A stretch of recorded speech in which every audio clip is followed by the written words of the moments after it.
ભારત પાકિસ્તાનની બોર્ડર પર આજે રક્ષાબંધનના પર્વની ઉજવણી કરવામાં આવી હતી। બીએસએફના જવાનોનો દેશની રક્ષા કરી રહ્યા છે, ત્યારે રાજ્યના વિવિધ વિસ્તારોમાંથી મહિલાઓ અને વિદ્યાર્થીઓ પહોંચી અને બીએસએફના જવાનોને રાખડી બાંધી આનંદ અને ખુશી વ્યક્ત કરી હતી।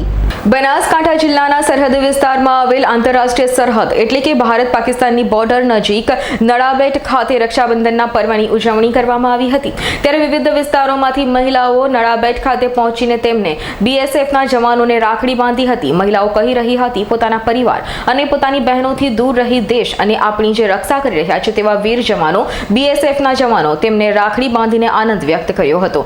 દરેક મહિલાએ પોતાના ભાઈના દિવસે રાખડી બાંધે છે, પરંતુ દેશના વીર જવાનોથી બીએસએફમાં ફરજ બજાવી રહ્યા છે અને દેશની સેવા કરી રહ્યા છે, તેમને પણ રક્ષાબંધન દિવસે રાખડી બાંધવી જોઈએ। યશપાલસિંહ વાઘેલાનો રિપોર્ટ, S9 ન્યૂઝ, થરાદ। અમારી તમામ માહિતીથી અપડેટ રહેવા માટે જોડાયેલા રહો S9 ન્યૂઝ સાથે।